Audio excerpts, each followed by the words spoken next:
بسم اللہ الرحمن الرحیم، السلام علیکم ورحمۃ اللہ وبرکاتہ۔ جی چیپٹر نمبر 6 کا باقی حصہ ہے بیٹا، اسلامی تہذیب و ثقافت اور عصر حاضر کے مسائل۔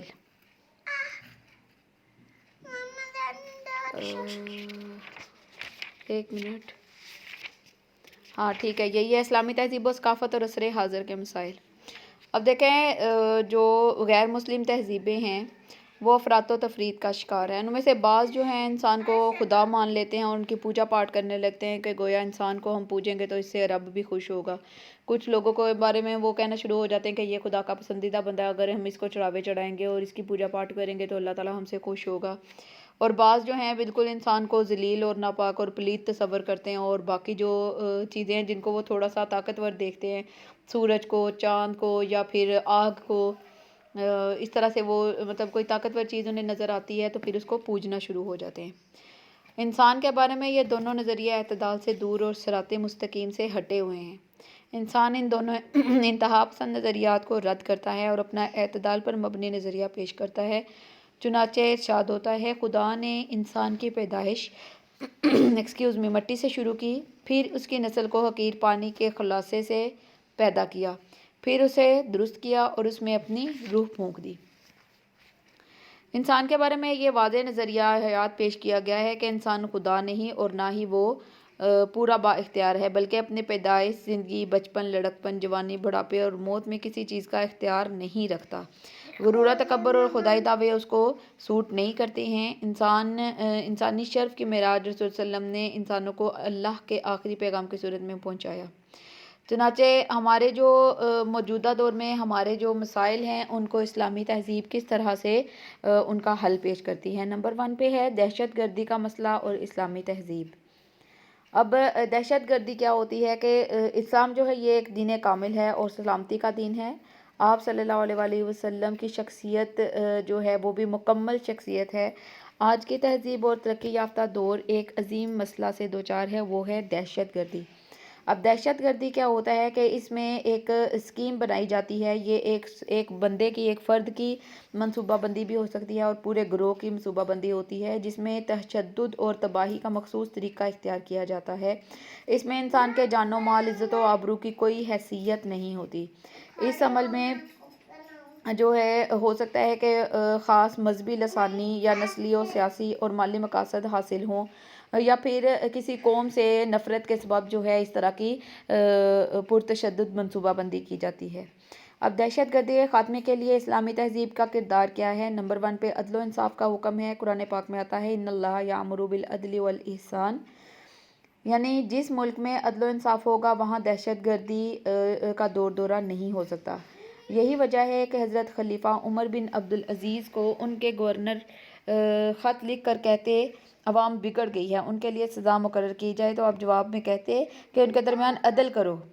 عدل کی اہمیت کی بنا پر آپ نے یہ آیت جمعہ جو آیت ہے عدل کی، یہ اس میں جمعہ کے خطبہ میں شامل کر دی تھی۔ دہشت گردوں کی سرکوبی اور سزا، اگر کوئی دہشت گردی کرتا ہے یعنی معاشرے کے امن و امان کو خطرے میں ڈالتا ہے تو اس کے لیے اسلام نے سزا مقرر کر رکھی ہے۔ قرآن پاک میں آتا ہے، ان لوگوں کی سزا یہ ہے جو اللہ اور اس کے رسول صلی اللہ علیہ وسلم سے بغاوت کرتے ہیں کہ وہ ملک میں فساد کرنے میں سرگرم ہیں، انہیں قتل کر دیا جائے یا سولی لٹکا دیا جائے یا ان کے ہاتھ پاؤں بے ترتیب کاٹ ڈالے جائیں یا ملک بدر یعنی ملک سے نکال دیا جائے۔ نمبر 2 پہ آتا ہے قومی و لسانی تصادم اور اسلامی تہذیب۔ اب تعصب جو ہے یہ ایک بیماری ہے جس کے نتیجے میں انسان دوسری قوم و نسل سے نفرت کرنے لگتا ہے اور اپنی قوم چاہے وہ حق پر ہو یا باطل پر ہو اسی کی جو ہے وہ سپورٹ کرتا ہے، اور نفرت کے یہ جذبات جو ہیں بچپن سے لے کر جوانی تک اس میں جو ہیں وہ راسخ ہو جاتے ہیں اور ہمیشہ کے لیے دوسروں کے لیے اس کے دل میں سخت نفرت پیدا ہو جاتی ہے۔ اسلامی نقطہ نظر اس بارے میں واضح ہے کہ وہ تمام انسانوں کو ایک ہی نسل قرار دیتا ہے اور انسانیت کے لحاظ سے کسی نسلی تفریق کو ہرگز برداشت نہیں کیا جاتا۔ اسلام میں بڑائی کا جو معیار مقرر کیا گیا ہے وہ تقویٰ اور اخلاق حسنہ ہے۔ ایسے ہی ایک زبان بولنے والے جو ہیں ان لوگوں کو ایک قوم بنا دیا جاتا ہے، اور ایک زبان بولنے والی قوم جو ہے وہ دوسری کسی اور زبان کے بولنے والوں کو اپنے سے کمتر تصور کرنے لگتی ہے۔ جو قرآن رسول اللہ صلی اللہ علیہ وسلم نے فتح مکہ کے موقع پر کیا فرمایا تھا کہ تم سب آدم کی اولاد ہو اور آدم کی پیدائش مٹی سے ہوئی تھی، اب نسب پر فخر کرنا باطل ہے۔ یعنی یہ زبانیں جو ہیں، یہ قومیت جو ہے، یہ آپ کی پہچان ہوتی ہے، آپ کے جذبات کا اظہار کرنے کے لیے یہ زبانیں ہوتی ہیں، اس لیے نہیں ہوتے کہ اس پر جو ہے آپ معیار مقرر کر لیں کہ اگر کوئی فلاں زبان بول رہا ہے تو وہ کمتر ہے اور ہماری زبان بولنے والا ہے وہ اعلیٰ ہے۔ اسلامی تہذیب اور حالات و زمانہ کی ترقی۔ اسلامی نظام حیات کی یہ بھی خصوصیت ہے کہ ایک طرف جہاں وہ دائمی صداقتوں کو پیش کرتا ہے، وہاں انسانی تہذیب میں جو فطری تبدیلیاں آ رہی ہیں ان سے آنے والے مسائل کا جو ہے وہ حل بھی جو ہے وہ تجویز کیا جاتا ہے۔ اب ظاہر ہے جو پچھلے دور میں بعض ایسی چیزیں تھیں، آج کے دور میں بعض ایسی چیزیں ہیں جو پچھلے دور میں نہیں تھیں۔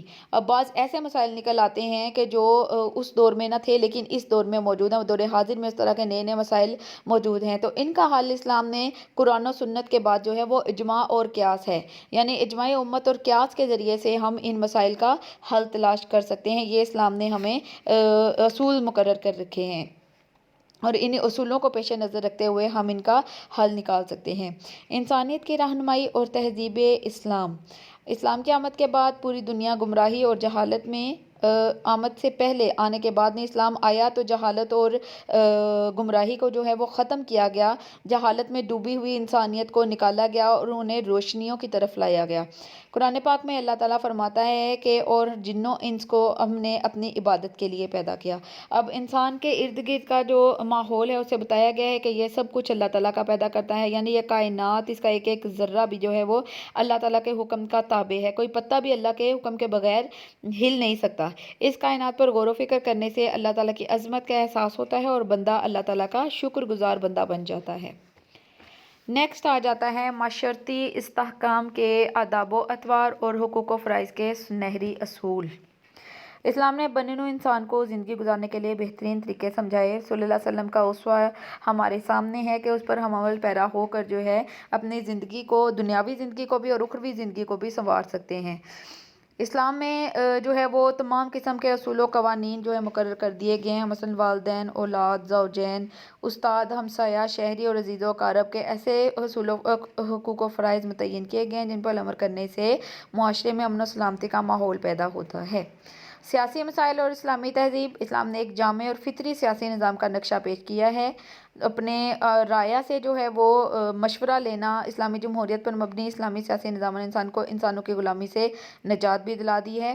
حاکم وقت اور رائے کے حقوق و فرائض متعین کر دیے گئے ہیں۔ اقتدار اعلیٰ کا تصور پیش کیا گیا ہے کہ اسلام میں اقتدار اعلیٰ اللہ تعالیٰ کی ذات ہے۔ بے لگام جمہوریت کو ختم کیا گیا ہے۔ جمہوری اور فلاحی ریاست وہ ہے جو اللہ اور رسول اللہ صلی اللہ علیہ وسلم کے احکامات کے تابع ہوتی ہے۔ اسلامی ریاست کے جو حقوق و فرائض اسلام نے متعین کیے ہیں وہ تمام حقوق و فرائض اسلام ہی نے متعارف کروائے ہیں، وہ فطرت انسانی کے عین مطابق ہیں، یعنی جو انسان کی فطرت چاہتی ہے اسی کے عین مطابق ہیں جو اسلام نے قوانین واضح کیے ہیں۔ اور اس کی بہترین مثال خلفائے راشدین کا دور ہے۔ غربت کا مسئلہ اور اسلامی تہذیب۔ اب غربت جو ہے انسان کو کفر و شرک کی طرف، یہ کہا جاتا ہے نا کہ غربت جو ہے انسان کو کفر کی طرف لے جاتی ہے، یعنی فقر و فاقہ جو ہوتا ہے، بھوک پیاس افلاس جو ہوتی ہے انسان کو کفر کی طرف نعوذ باللہ لے جاتی ہے۔ تو اسلامی تہذیب جو ہے یہ ایسے اصول و قوانین متعین کرتی ہے، واضح کرتی ہے کہ حکومت وقت جو ہے وہ لوگوں کو روزگار مہیا کرے تاکہ فقر و فاقہ کی طرف جو ہے ان کا مطلب لوگ جو ہیں وہ بھوک پیاس سے بچے ہوئے رہیں، ان کو روزگار مہیا کیا جائے، معاشی جد و جہد کے لیے مساوی مواقع فراہم کیے جائیں تاکہ ہر ایک جو ہے اپنے بنیادی ضروریات سے مستفید ہو سکے۔ جیسا کہ آپ صلی اللہ علیہ وسلم نے فرمایا، ابن آدم کا بنیادی حق یہ ہے کہ اس کے لیے ایک گھر ہو جس میں وہ رہے، کپڑا ہو جس سے وہ جسم ڈھانپ سکے، کھانے کے لیے روٹی اور پینے کے لیے پانی ہو۔ معاشی مسائل اور اسلامی تہذیب۔ اسلام کا نظام معیشت موجودہ دور کے تمام معاشی نظاموں پر فوقیت رکھتا ہے۔ اسلام نے معیشت کے جو سنہری اصول وضع کیے ہیں وہ آفاقی اور عالمگیر ہیں۔ بھوک، ننگ اور افلاس سے نجات دلاتے ہیں۔ رزق حلال کی تاکید کی جاتی ہے اور رزق حرام کی مخالفت کی جاتی ہے۔ اللہ کی راہ میں خرچ کرنے کی طرف زور دیا جاتا ہے۔ جوئے اور سود کو حرام قرار دیا گیا ہے اور محنت کی قدر بتائی گئی ہے۔ ایسے اصول اور قاعدے سمجھائے گئے ہیں کہ جن کی وجہ سے معاشرہ طبقاتی تقسیم سے محفوظ رہ سکے تاکہ اثار و قربانی کا جذبہ پیدا ہو سکے۔ معاشرتی فلاح اور اسلامی تہذیب۔ معاشرے کے فلاح و بہبود اور تربیت کے لیے اسلامی تعلیمات نہایت جامع ہیں۔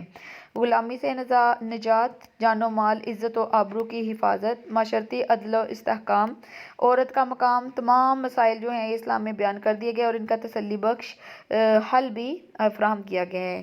انسانی جان کی حرمت پر زور دیا گیا ہے۔ ایمانیات و عبادات، اخلاقیات کی تعلیمات اور احکامات خوشحال اور خوشگوار معاشرے کے قیام کے لیے بنیادی حیثیت رکھتے ہیں۔ یعنی اسلام نے جو ہے وہ تمام مسائل جو انسانی زندگی میں پیش آنے والے ہیں، جو ایک معاشرے میں رہتے ہوئے انسانوں کو پیش آتے ہیں، ان کا تسلی بخش حل جو ہے ہمارے سامنے پیش کر دیا ہے تاکہ ایک خوشحال معاشرے کی تشکیل دیا جا سکے۔ اخلاقیات اور اسلامی تہذیب۔ معاشی لین دین ہو یا سیاسی معاملات، افراد کا خاندان سے سلوک ہو یا پھر سماجی برتاؤ، اسلام سب کو اخلاقی اصولوں کے مطابق انجام دینے کی تعلیم دیتا ہے۔ قرآن پاک میں رسول اللہ صلی اللہ علیہ وسلم کے لیے فرمایا گیا، بے شک مجھے اعلیٰ اخلاق کی تکمیل کے لیے بھیجا گیا۔ یعنی اسلام اخلاق حسنہ کو اپنانے کی ترغیب دیتا ہے اور اخلاق رذیلہ سے بچنے کی تلقین کرتا ہے، جیسا کہ صبر، شکر، عدل و انصاف، تقویٰ، اثار و قربانی، یہ تمام اخلاق حسنہ ہیں۔ اور اخلاق رذیلہ کیا ہیں کہ غرور و تکبر، بخل، چوری، غیبت، کسی کی برائی، دھوکہ دہی، لین دین میں جو دھوکہ دہی کی جاتی ہے وغیرہ، اور خود پسندی وغیرہ، ان سے نفرت دلائی گئی ہے۔ اسلامی تہذیب کا عالمگیر کردار۔ یہ ایک مسلمہ حقیقت ہے کہ اسلام ایک آفاقی دین ہے۔ اسلام مکمل ضابطہ حیات ہے جو زندگی کے ہر میدان میں انسانیت کی مکمل رہنمائی فراہم کرتا ہے۔ دنیا کا کوئی مذہب ایسا نہیں ہے جو انسانیت کی دنیاوی اور دینوی زندگی کو سنوارنا چاہتا ہو، کیونکہ کہیں ذات پات کی تقسیم اور طبقاتی تقسیم ہے، اور کسی دین میں انسان کو بہت زیادہ اعلیٰ اور رفع بنا دیا گیا ہو، اور کسی مذہب میں جو ہے بالکل انسان کو جیسے ہندوؤں میں ہے کہ چھوت کہہ کر ان کی تذلیل کی جاتی ہے۔ تو اسلام ان تمام تصورات سے بالاتر ہے۔ دور جدید میں اسلامی تہذیب کی ضرورت۔ دور جدید میں سکتی ہوئی انسانیت کے لیے اسلام کی اشد ضرورت ہے۔ مسلمانوں بلکہ پوری انسانیت کے مسائل کا حل اسلام میں موجود ہیں۔